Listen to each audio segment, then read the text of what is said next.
처음 읽는 술의 세계사. 저자 미야자키 마사카츠. 1장 술과의 행복한 만남. 가장 오래된 술, 복밀주. 다양한 풍토에서 얻을 수 있는 선물. 지금으로부터 약 500만 년 전에 동아프리카 대지구대에서 탄생한 인류는 오랜 세월을 거쳐 지구 전역으로 확산되었고, 기후, 지형, 식생이 복잡하게 조합된 다양한 풍토를 기반으로 생활하게 되었다. 그리고 온대일 평야, 삼림지대, 대초원, 사막, 열대 평야 등에서 쉽게 알코올 발효가 되는 포도, 사과, 살구 등의 과실, 야자나 버섯 등의 수액과 꿀, 말이나 염소, 소 등 가축의 젖을 이용한 다양한 양조주를 만들었다.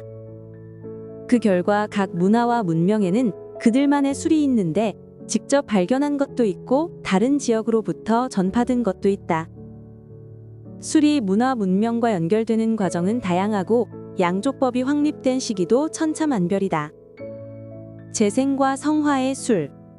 인류는 자연계의 발효 현상에 익숙해지고 난 뒤 드디어 인공적 발효에 성공하여 원하는 품질의 술을 만들 수 있게 되었다.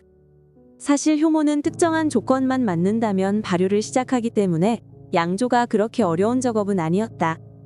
인류는 포도, 사과, 꿀, 말젓 등 당분이 많은 소재를 술의 원료로 찾아내어 생활 속으로 발효를 끌어들였다. 그리고 시행착오를 거듭하면서 양조 방법을 익혔고 이윽고 술을 즐길 수 있게 되었다.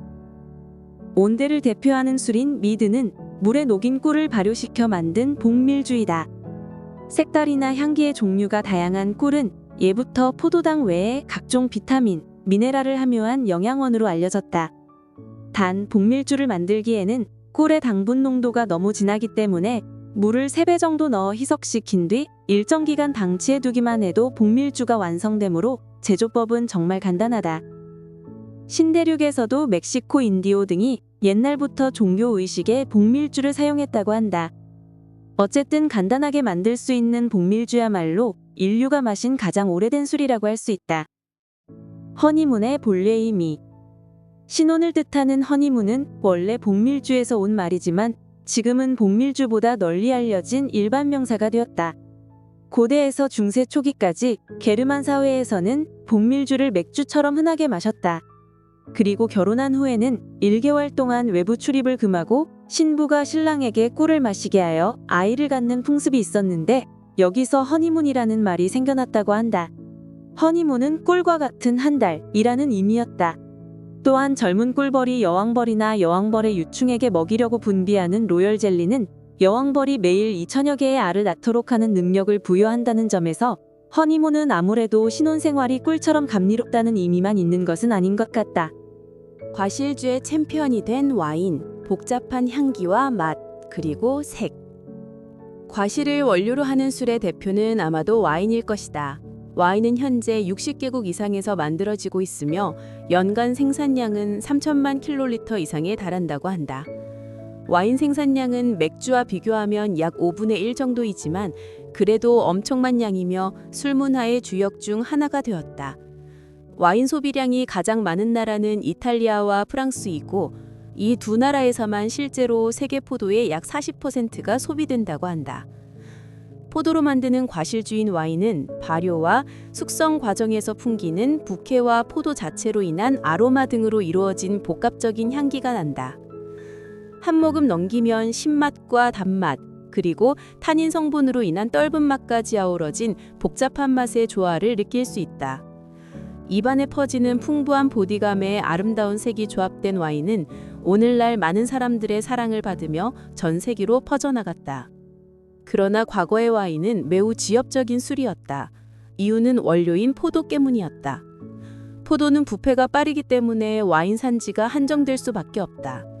와인을 양조하려면 포도 열매를 파쇄한 뒤 신속하게 발효시켜야 한다. 포도의 장거리 운송은 어려운 일이었고 와인은 산지에 밀착된 술이 될 수밖에 없었다.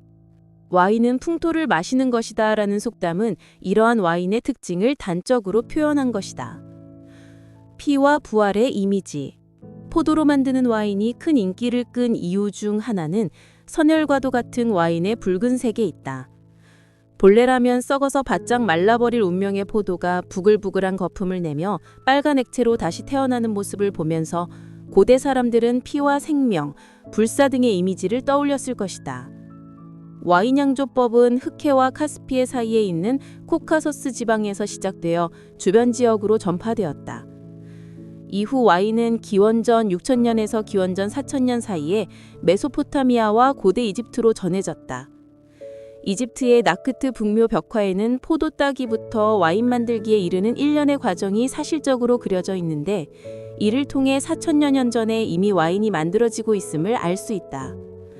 황금 마스크로 유명한 투탕카멘 왕의 부장품 항아리에서도 와인이 검출되었다고 한다. 와인 제조 기술은 이집트를 거쳐 지중해 주변 지역으로 전파되었다. 그리스에서는 송진에 바른 큰 나무통에서 포도를 발효시키고 허브, 향신료, 진한 바닷물을 넣어 와인으로 만든 뒤 동물 가죽이나 암포라라는 항아리에 넣고 판매했다. 와인에 밀려난 빵, 지중해 중흥부에 위치한 이탈리아 반도는 지중해 세계에서는 오랫동안 변방의 땅으로 취급되었다.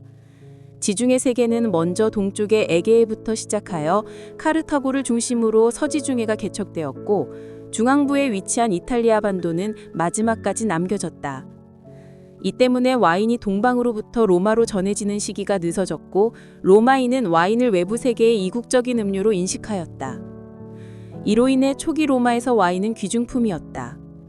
30살 이하의 남성과 부인은 와인을 마시는 것이 허락되지 않았다. 카이사르 시대에도 와인은 고가여서 당시 상인들은 한 암포라에 담긴 와인값으로 노예 한 명을 칠 정도였다. 로마 제국이 지중해 세계를 제패하자 향락에 빠진 로마인은 와인을 연회석에 없어서는 안 되는 음료로 여겼다. 식도락가인 로마인에게 와서 와인은 풍미가 한층 증가한다. 와인이 보급됨에 따라 이탈리아 반도에서는 급격히 곡물밭에 포도원이 구축되어 곡물 부족이라는 심각한 서해 문제를 낳았다. 결국 로마인이 먹을 곡물을 이집트나 북아프리카에서 수입할 수밖에 없게 되었다. 부자를 위한 와인이 가난한 자의 밀보다 우선시된 것이다. 마침내 서기 91년 도미티아누스 황제는 제국에 있는 포도나무의 수를 발반으로 줄이라는 명령을 내렸고 알프스 이남의 포도나무를 남김없이 뿌리째 뽑아버렸다. 부유층이 마시는 와인이 사회에 해악을 미치는 모습을 좌시할 수 없었던 것이다. 예수의 죽음과 부활의 상징. 기독교에서 와인은 예수의 성스러운 피, 신의 나라를 상징하는 음료로 여긴다. 포도를 따서 압착한 후 발효시켜 와인으로 바꾸는 과정이 예수의 고난과 죽음, 그리고 부활의 이미지와 연결된다. 7세기부터 8세기까지 이어진 이슬람교도의 대정복 운동으로 지중해가 이슬람의 바다로 바뀐 후에도 유럽 내륙의 수도원에서는 와인을 계속 만들었다. 와인은 추위가 극심해 곡물을 충분히 수확하지 못했던 알프스 이북의 유럽에서 곡물 부족을 메우는 식품이기도 했다. 서기 800년에 로마 교황으로부터 황제관이 부여받은 프랑크 왕국의 카롤루 대제는 토지를 교회와 수도원에 기증하여 와인 생산을 장려하며 서유럽에서 와인 문화의 토대를 구축한 인물이기도 하다. 8세기 이후가 되자 수도원에서 사적인 미사를 드려도 가능해졌다. 미사에는 성체를 상징하는 빵과 예수의 성스러운 피를 상징하는 최고급 와인이 필수였다. 수도원들이 앞다투어 고품질 와인 제조에 힘쓴 배경에는 이러한 종교적 의미가 있었다. 또한 한랭한 기후인 서유럽에서 척박한 풍토와의 싸움이 오히려 양질의 와인을 만들어냈다. 유명한 부르고니 와인을 만드는 시트 수도의 수도사들은 포도밭을 재배하는 데 일상을 바친다. 그로 인한 격렬한 노동은 수도사들의 생명을 단축시켰다. 당시 수도사의 평균 수명이 28세에 불과했다는 기록도 있다. 12세기 들어 상업이 부활하자 와인 생산에 특화된 지역도 나타나 와인의 대량 수송이 시작되었다. 현재 무거운 화물을 측정하는 중량 단위인 톤은 와인 한 통의 무게에서 기원한다고 한다.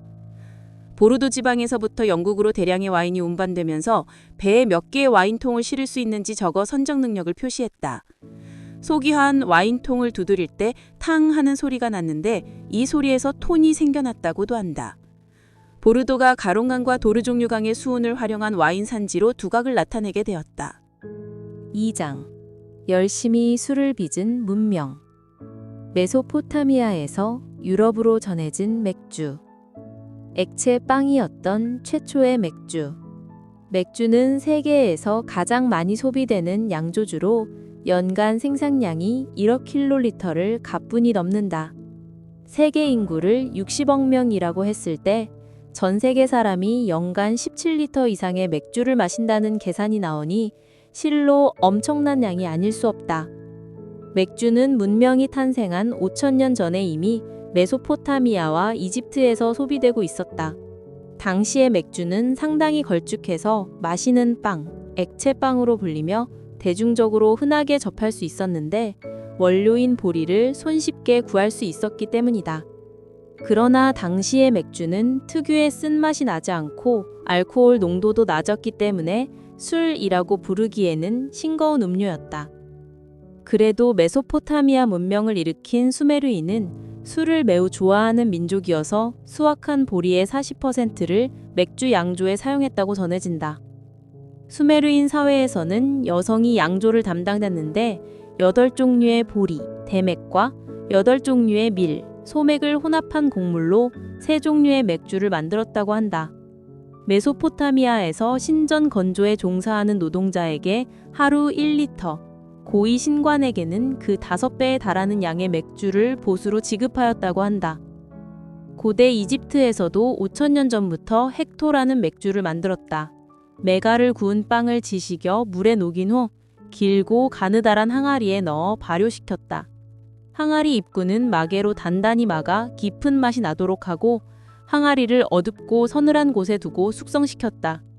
맥주에 점토를 넣어 투명도를 높이는 기술이 개발되었으며 대추야자 등의 재료를 추가해 알코올 농도를 높이는 연구도 이루어졌다. 허브로 풍미를 더한 다양한 맥주도 만들어 즐거움을 지는 음료, 천국과 같은 음료 같은 멋진 이름도 붙였다. 화폐가 보급되지 않았던 이집트에서는 신관이나 관사의 봉급 일부를 맥주로 지급하기도 했다. 이런 관습 때문에 음주 습관이 지배층 사이에 퍼져 풍기물난도 만연했다고 한다. 맥주는 이윽고 이집트에서 그리스로 전해졌다. 철학자 아리스토텔레스는 무슨 의미에서인지 와인을 먹고 취한 사람은 앞으로 넘어지고 맥주를 먹고 취한 사람은 뒤로 넘어진다고 기록했다. 뒤로 넘어진다라는 말은 그다지 바람직하지 않다는 뜻으로 해석된다. 당시 그리스에서는 곡물이 부족했기 때문에 귀중한 보리로 술을 만드는 행위를 이기적이라고 생각한 것일까? 로마 제국에서 미식가인 로마인은 맥주보다 식사와 잘 어울리는 와인을 선호했다. 게르만인이 좋아하던 맥주는 야만인이 마시는 술이라며 천시를 받았던 것 같다. 그렇게 맥주 문화는 지중해를 넘어 알프스 이북으로 건너가게 되었다. 맥주 양조는 결국 유럽의 보리재배 지역에서 진화를 거듭했다. 복밀주를 마셨던 게르만인, 켈트인은 대량으로 양조할 수 있는 맥주의 존재를 알게 되자 즉시 매료되었다. 중세 유럽의 역사는 맥주를 빼고 이야기할 수가 없다. 녹색 황금, 홉의 등장. 중세 유럽에서 맥주 제조가 발전한 이유는 와인과 마찬가지로 수도원 때문이었다. 벨기에에서는 현재도 수도원에서 양조되는 맥주나 수도원의 제조법을 계승한 진한 맥주를 선호한다. 7, 8세기가 되자 독일에서 홉이 등장했다. 홉 암꽃의 밑동에서 노란색 분말을 채취해 이를 맥주에 첨가하여 쓴맛을 내고 가스가 빠져나오지 않도록 연구하여 맥주를 만들 수 있게 되었다. 쓴맛뿐만 아니라 맥주에 독특한 향미를 더하고 거품을 잘 일어나게 하는 홉은 맥주의 영혼, 녹색의 황금이라고 일컬어진다. 오늘날 맥주의 원형은 1516년 남독일 바이에른 궁국의 윌헬름 4세가 제정한 맥주 순수령에서 찾을 수 있는데 맥주는 보리와 홉, 물로만 제조해야 한다고 규정하고 있다. 그때까지는 착색하는데 숯을 사용하거나 메가의 사용 비율이 낮아 품질이 조악한 맥주가 많았는데 맥주 순수령으로 균질화되었다. 윌헬름 4세는 이 법령을 통해 양질의 맥주를 보급하여 시민의 건강을 보호하고 맥주 양조에서 밀의 사용을 배제하여 식량난을 해결하고자 하였다. 이 법령은 맥주의 기본형을 완성한 것으로 평가된다. 홉은 목넘김을 상쾌하게 하고 깊은 맛을 낼 뿐 아니라 잡균의 번식을 막는 힘도 가지고 있다. 살균 및 항균 작용이 있는 것이다. 또한 홉에 함유된 떫은 맛을 내는 탄닌 성분은 맥주의 과잉 단백질을 제거할 뿐 아니라 맛을 깔끔하게 하고 투명도를 높이는 역할을 한다. 3장. 이슬람 세계에서 동서로 전해진 증류주. 패스트의 공포가 키운 브랜디와 위스키. 절망과 공포가 낳은 스피릿. 증류란 알코올 성분을 함유한 액체를 가열하여 알코올 등의 휘발성 성분을 증발, 기화시킨 후 이것을 냉각기로 식혀 액체로 바꾸어 회수하는 과정이다. 이러한 순서로 만들어지는 알코올 음료가 증류주이다. 이슬람 세계에서 탄생한 증류기 알렘빅은 이집트로 전해졌고 북아프리카를 지나 이슬람교가 지배한 이베리아 반도를 거쳐 유럽으로 전해졌다. 유럽에서 증류기를 이용한 새로운 종류의 술, 증류주가 탄생한 계기는 14세기 중반에 전 유럽인을 죽음의 공포로 떨게 한 패스트, 흑사병의 유행이었다. 중앙아시아를 거쳐 유럽으로 전해진 패스트에 대한 공포로 사람들이 생명수를 찾아 헤매게 된 것이다. 패스트는 쥐에 기생하는 벼룩을 매개로 중국 운남지방의 퉁토병이었는데 몽골 제국의 확장과 함께 유럽으로 건너갔다. 1347년부터 70년 동안 패스트가 크게 창궐하여 당시 유럽 총 인구의 거의 3분의 1에 해당하는 2,500만에서 3천만 명이 목숨을 잃었다고 한다. 패스트의 대유행은 인류의 멸망을 생각하게 할 정도로 끔찍했다. 그런 와중에 불사의 영이 깃든 술인 생명수를 마시면 절대 패스트에 걸리지 않는다는 근거 없는 낭설이 유포되었고 절망적인 분위기 속에서 생명수가 확산되었다. 14세기 중반 백년 전쟁 1339년에서 1453년이 발발한 와중에 패스트까지 유행한 프랑스에서 알렘빅으로 증류한 새로운 종류의 술이 출현했다. 당시 사람들은 증류주의 알코올 도수가 높아 불을 붙이면 불꽃이 있는 모습을 보고 술 속에 있는 불의 전기가 신체의 활기와 정력을 가져다 줄 것이라고 생각했다. 그런 의미에서 독한 증류주는 스피릿이라고 부르게 되었다. 생명을 지키는 마법의 물을 제조하는 방법은 비정상적인 사회 상황을 배경으로 유럽 각지로 전파되었다. 가령 위스키의 어원은 켈트어로 생명수를 의미하는 어스키보이고 이 말이 나중에 위스키라는 이름으로 바뀌었다. 맹위를 떨치던 패스트가 증류주라는 새로운 음주문화를 널리 보급했던 것이다. 이런 상황에서 수도원에서는 생명수에 약초를 넣은 생명을 유지하기 위한 비약을 활발하게 만들었는데 이것이 많은 리큐어의 컨생으로 이어졌다. 아일랜드에서 탄생한 위스키. 아일랜드의 알렘빅이 전해져 아쿠아 비타이, 생명수의 양조가 시작된 때는 14세기에 패스트가 유행하기 이전이었다. 1172년 잉글랜드의 헨리 2세가 통솔하는 대군이 아일랜드를 침공했을 때 그들은 이미 보리로 만든 맥주를 증류한 술을 마시고 있더라는 기록이 있다. 아일랜드에서는 5세기의 기독교 포교에 열심이었던 아일랜드의 수호성인 세인트 패트릭이 증류 방법을 전파하고 위스키의 전신인 어스키보를 만들었다는 이야기도 전해진다. 어스키보는 토탄, 피트를 메가를 건조시키는 스코틀랜드의 위스키와 달리 석탄을 사용한다는 특색이 있다. 아일랜드에는 석탄이 풍부했기 때문이다. 이 때문에 아이리시 위스키는 스카치 위스키와 같은 연기 냄새가 나지 않고 깔끔한 맛이 난다. 또한 아이리시 위스키는 알렘빅을 개량한 단식 증류기로 3번이나 반복해서 증류하기 때문에 가볍고 부드럽다는 특색도 있다. 반면 스코치 위스키의 증류 횟수는 2번이다. 예전부터 네덜란드나 영국의 문화를 동경해 러시아의 서유로파를 열성적으로 추진했던 펴트르 대제는 최고의 위스키는 아이리시이다 라며 칭찬했다고 한다. 아일랜드의 어스키보는 스코틀랜드로 전해져 우스키베아라고 불렸고 여기서 다시 어스키, 위스키로 짧아졌다. 현재 위스키의 영어 철자는 어미가 KY로 끝나는 단어와 KY로 끝나는 단어가 있는데 미국 법률에서는 스카치 위스키를 위스키, 아이리시 위스키를 웨스키로 써서 구분하고 있다. 미국은 아일랜드계 이민자가 많기 때문에 아이리시 위스키의 최대 소비국이기도 하다. 밀조주가 키운 스코치 위스키. 스코틀랜드의 위스키는 스카치 위스키란 이웃섬인 아일랜드로부터 전해졌다고 한다. 스코틀랜드의 깨끗한 물과 메가를 건조시킬 때 사용하는 토탄은 위스키를 제조하는 데 적당하여 깊은 맛과 좋은 향기를 풍기는 위스키를 만들 수 있었다. 1707년에 스코틀랜드가 잉글랜드에 병합되자 당시 잉글랜드에서 부과되던 고액의 맥자세가 스코틀랜드에도 부과되었다. 이 때문에 스코트물에 매겨진 세금이 15배나 뛰어올랐다. 그러자 스코틀랜드의 양조업자는 세금을 회피하기 위해 깊은 산속으로 들어가 비밀스럽게 위스키를 만들기 시작했다. 제조된 위스키는 징세간의 눈을 피하기 위해 쉐리주나 등을 담던 낡은 나무 술통에 숨겼다. 그런데 한 모금 마셔보자 호박색에 숙성된 위스키에 쉐리주의 향과 나무향이 배어 매우 맛이 좋았다. 징세간의 눈을 피하기 위해 빈 술통에 넣어 산속에 숨긴 위스키에서 오히려 독특한 풍미를 발견할 것이다. 우연히 발견한 기술은 더할 나위 없이 훌륭했다. 현재도 밀조주를 문샤인 또는 마운틴 듀라고 부르는데 스카치 탄생의 역사에서 그 이유를 찾을 수 있다. 위스키의 합법화와 대량 생산, 스코틀랜드 북부 하일랜드 지방에서 증류되는 몰트 위스키는 보리의 메가만을 원료로 사용하여 발효시킨 후 단식 증류기로 2번 증류하여 화이트 오크 통에 오랜 동안 숙성한 것이다. 각각의 증류소는 피트를 태우는 방법, 증류기의 형태, 상태, 숙성 방법 등이 제각기 달라 모두 다른 풍미를 지닌 위스키를 만들어냈다. 스코틀랜드의 피트는 지역에 군생하는 히스라는 관목이 퇴적되어 판화된 2탄이다. 개성이 다른 위스키를 다른 양조소의 위스키와 혼합하지 않고 증류소 내부에서 혼합하여 상품화한 술이 싱글몰트 위스키다.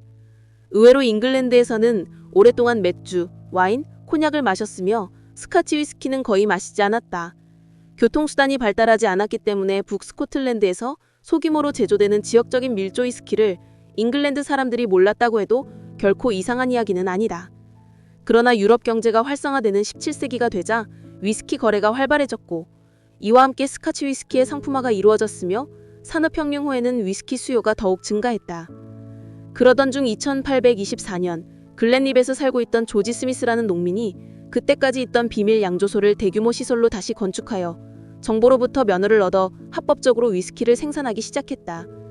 밀조주 시대로부터 대량 생산 시대로 전환된 것이다. 사장, 바다와 항해가 넓힌 음주 문화. 설탕혁명과 싸구려 럼. 닭밀로 만든 싸구려 술 럼. 닭밀, 설탕을 만들고 남은 찌꺼기로 만드는 럼주는 신대륙에서 사탕수수의 폐기물을 이용하여 생산한 싸구려 술이었다. 럼주는 대서양을 오고 가는 뱃사람들의 술이자 카리브해를 누비며 은을 가득 실은 스페인 함선을 노리던 해적들의 술이기도 했다.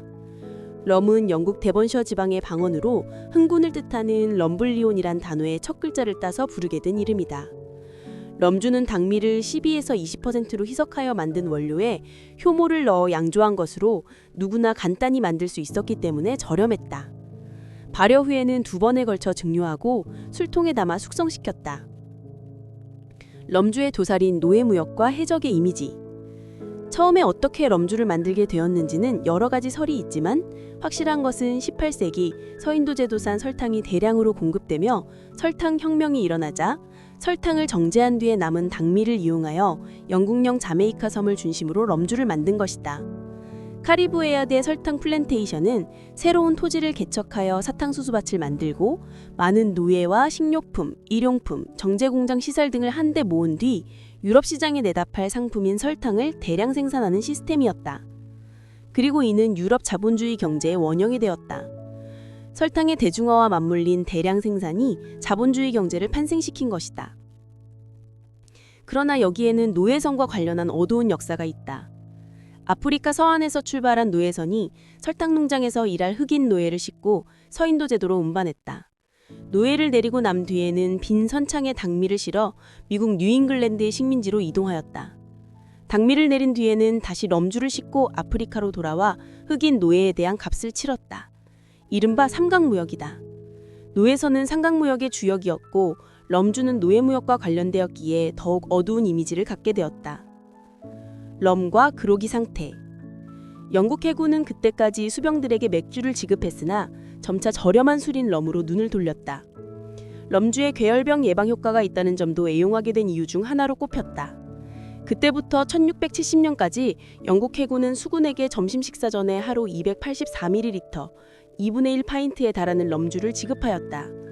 영국 경제를 떠받드는 중요한 기둥 중 하나가 설탕이었기 때문에 그 교역 루트를 지키는 해군 수병들에게 럼주를 지급한 것은 당연한 보상이라고도 볼 수 있다.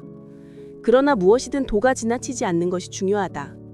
1739년에 불과 6척의 군함으로 파나마의 포르토벨로 요새를 점령하여 유명해진 영국 해군의 번원 제독은 수병의 건강을 생각해서 럼을 4배의 물에 희석하여 2번에 나누어 지급하라 라고 명령했다.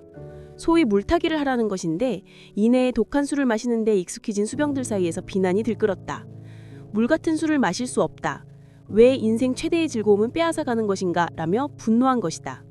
분개한 수병들은 번언이 그로그램이라고 불리는 거친 평직 외투를 입고 다니는 모습을 희화화하여 올드그로그라는 별명을 붙여 울분을 토했다. 그러나 습관은 무서운 법. 번언이 제안한 물탄 럼은 이윽고 그로그라는 술로 정착했다. 권투를 하다 상대에게 강타당해 비틀거리는 모습을 그로기 상태라고 하는데 럼주를 과음한 상태에서 나온 말이다. 저렴한 술을 판매하는 싸구려 술집을 그록숍이라고 하는 것도 같은 어원에서 왔다. 5장. 근대 사회가 키운 술. 고급 술의 대명사 코냑. 와인의 장거리 수송을 위해 태어난 브랜디. 와인을 부패 없이 장거리 수송해야 했던 네덜란드 상인들은 여러 가지 방법을 시도한 끝에 새로운 방법을 찾아냈다. 바로 열을 가해 와인 속 세균을 죽이는 것이었다. 그렇게 탄생한 브랜디가 오늘날 고급술로서의 이미지가 강하지만 처음에는 이처럼 와인을 장기 보존하기 위한 목적에서 만든 저렴한 술에 지나지 않았다. 17세기의 네덜란드는 유럽 여러 하천을 지나는 교역망을 지배했고 네덜란드 상인은 각지에서 와인 매매로 큰 돈을 벌고 있었다.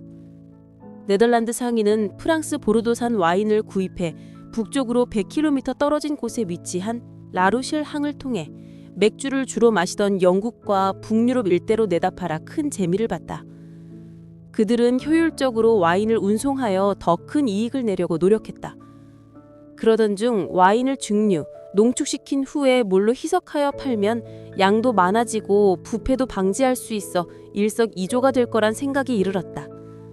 와인 증류에 적합한 증류기도 연구하여 시험 삼아 증류한 와인을 마셔보자 전혀 다른 음료가 된 듯 맛이 매우 좋았다.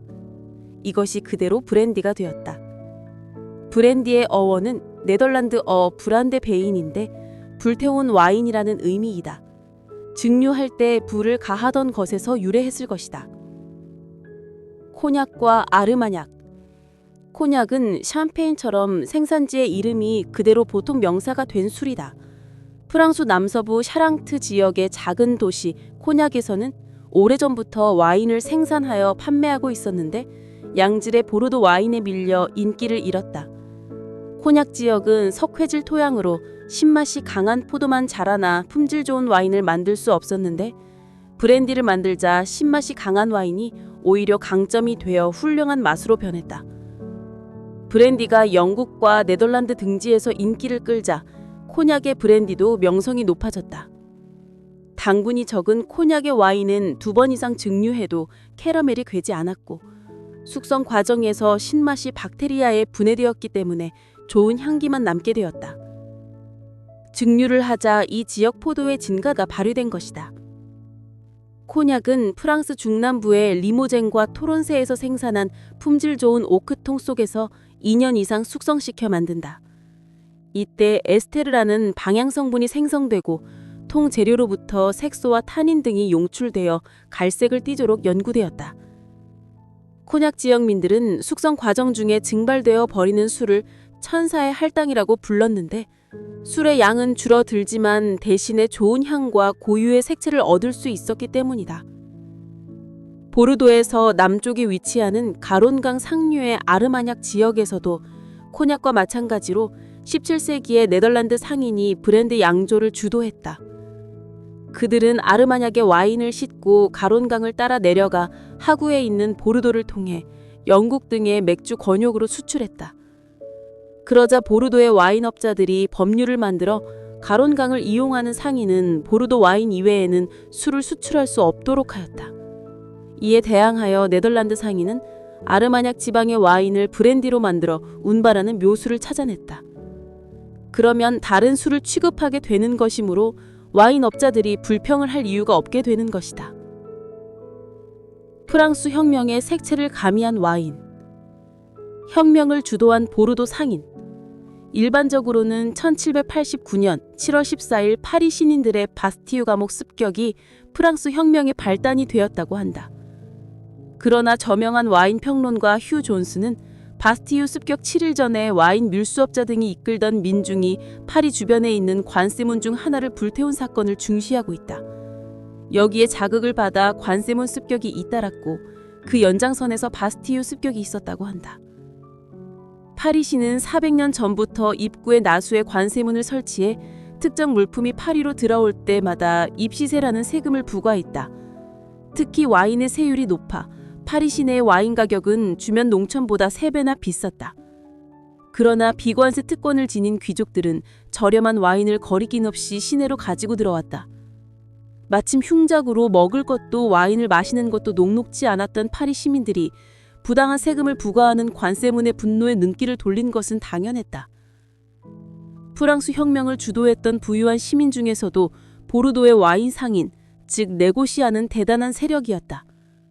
보르도 와인은 백포도주는 2년에서 4년, 적포도주는 5년에서 10년 동안 숙성시켜 완성되는데 자금의 여유가 있는 와인 상인이어야 포도와 와인을 사들여 제품화하고 영국으로 수출할 수 있었다.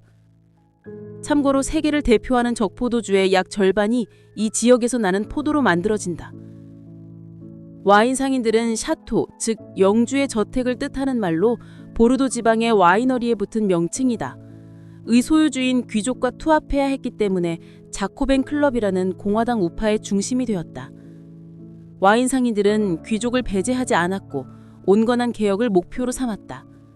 자코벤 클럽 내의 온건 개혁파를 지롱드라고 부른 것은 보르도가 속한 지롱드주의 출신이 다수를 차지했기 때문이다. 이것만 봐도 와인 상인의 정치 세력을 이해할 수 있다. 지역 와인을 선적하는 보르도항은 가론강이 면에 있다. 가론강은 도르도뉴 강과 합류하여 지롱드강이 되는데 보르도에서 지롱드강 하구에 있는 지역의 왼쪽 연안을 메독지구라고 한다. 이곳의 포도밭은 지역 와인 생산의 중심이다. 지롱드주에 부유한 와인 상인이 많은 것은 당연한 결과였다. 6장. 거대한 인공공간을 채운 술. 챔피언이 된 라거 맥주. 잡균을 없애는 방법. 술 대중화의 선두에 선 술은 전통의 맥주였다. 맥주가 어떻게 상품성을 높이고 대량 생산을 할 수 있게 되었는가를 알아보기 위해 산업혁명 시대로 거슬러 올라가 보자. 설탕과 같은 환대서양 경제권 상품과 후추와 같은 아시아의 특산품은 모두 벨기에 플랑드르 지방의 항구 도시 안트베르펜에 모인 뒤 이것으로부터 유럽 각지로 팔려나갔다. 플랑드르 상인에게 있어 메가를 달인 물을 발효한 맥주 에일은 대량으로 팔리는 효자 상품이었다. 그러나 에일은 알코올 도수가 낮아 저장할 수 없다는 큰 약점이 있었다. 부패를 억제하지 않으면 상품으로 만들기 어려웠다. 이에 플랑드르 상인은 살균 효과가 있는 홉을 사용한 독일 맥주로 눈을 돌렸다. 홉이 들어간 맥주라면 상품이 손상될 비율이 낮아 수익이 높아질 수밖에 없었다.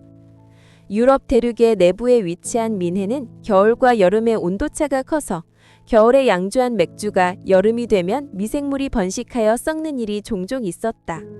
민헨의 맥주업자는 이를 막기 위해 맥주 술통을 지하에 내려 겨울에 강물이 언 얼음을 넣어 차게 보관했다. 이렇게 일정 기간 저온으로 숙성한 맥주는 저장한 맥주라는 뜻의 라가 맥주라고 불렀다. 플랑드르 상인은 영리하게도 홉을 넣어 장기간 저장이 가능한 맥주를 대대적으로 광고하였고 큰 이익을 낼 수 있었다. 저온 맥주와 상온 맥주의 경쟁. 맥주가 부패하는 원인은 잡균의 번식 때문인데 이를 억제하는 방법은 두 가지였다. 하나는 발효가 시작되는 단계에서 대량의 효모를 투입하여 잡균이 증식할 여지를 주지 않는 방법. 다른 하나는 잡균이 번식하지 못하는 저온에서 맥주를 발효시키는 방법이었다. 낮은 온도에서도 발효가 되는 효모만 찾아낸다면 후자의 기술법이 실용화하는 데 훨씬 용이했다. 저온 발효하는 맥주 효모를 찾기 위해 부단히 애쓴 결과 드디어 저온에 강한 맥주 효모가 모습을 드러냈다. 독일 바이에른 지방의 양조사들은 가을이 끝나갈 무렵 동굴 속에서 얼음과 함께 맥주를 저장하고 이듬해 봄에 완성된 맥주를 꺼냈다. 이 라가 맥주를 만드는 효모는 발효 마지막 단계에서 침전하는 성질을 가지고 있기 때문에 하면 발효 효모라고 하며 이러한 발효를 하면 발효라고 부른다. 그 이전에 이루어지던 상면 발효는 효모가 바닥에 가라앉지 않고 액체 속에 떠다니며 발효했으며 이 효모를 사용한 맥주를 스타우트 또는 에일이라고 불렀다. 1842년이 되자 지금까지도 라가 효모 맥주로 유명한 체코 서부의 필스너 지방에서 양주한 필스너 우르켈 맥주가 등장하였다. 양질의 보헤미안산 홉을 활용한 필스너는 부드러운 향이 가득하고 태양과도 같은 옅은 노란색으로 빛나는 아름다운 맥주였다.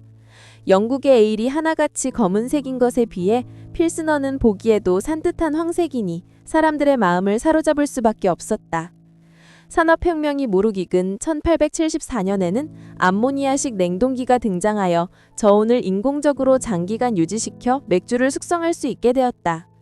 이후 덴마크의 한센이 라가 효모의 순수 배양 기술을 개발하였는데 지역마다 라가 효모를 양산하며 눈 깜짝할 새에 전 세계로 퍼져나갔다. 이로써 라가 맥주는 세계 맥주계를 제패하고 에일은 지역 맥주로 전락했다. 맥주의 양산을 가능하게 한 아이디어. 컨베이어 작업으로 맥주를 대량 생산하는 경우에 가장 곤란한 점은 맥주를 병에 넣고 밀봉하여 저온 살균하는 기술을 개발하는 것이었다. 병 포장 기술은 19세기 초반 나폴레옹 시대에 개발되었는데 기계를 이용해 솜씨 있게 많은 양의 맥주를 밀봉하는 일은 여전히 어려웠다. 대량 생산 기술이 보다 진일보한 나라는 미국이었다. 서부라는 거대한 시장을 가진 대륙급과 미국에서는 철도망을 통한 맥주의 장거리 운송이 가능했기 때문에 장기 저장이 잘 되는 맥주를 양상할 수만 있다면 그로부터 나올 이익은 가늠할 수 없는 정도였다. 서민의 국가 미국에서는 무엇보다 쉽게 마실 수 있는 맥주를 좋아하는 분위기도 고무적이었다. 대량 생산을 하려면 1870년대에 정착된 병을 섭씨 68도에서 72도의 증기로 끓여 살균하는 기술을 효율화해야만 했다. 그런 점에서 1892년 아일랜드 출신 미국인 윌리엄 페인터가 발명한 왕관 병뚜껑은 결정적인 한 수였다. 맥주를 병에 담고 왕관 병뚜껑으로 밀폐하는 것은 컨베이어 작업으로 가능했고 이는 맥주의 대량 생산을 가능하게 했다. 페인터가 특허를 취득한 21개의 주름이 잡힌 병뚜껑은 현재도 전 세계에서 사용되고 있다.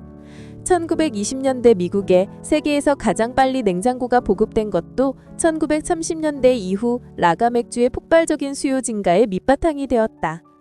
현재 세계 맥주 생산량은 좋게 1억 킬로리터가 넘는다. 세계 최대 맥주 고비국은 미국이며 2위인 중국보다 1.5배 이상 많다. 그러나 국민 한 사람당 연간 소비량을 보면 전통적으로 맥주 제조가 발달한 유럽이 우세하다. 157리터의 체코가 1위이고 아일랜드와 독일, 오스트리아가 그 뒤를 잇는다.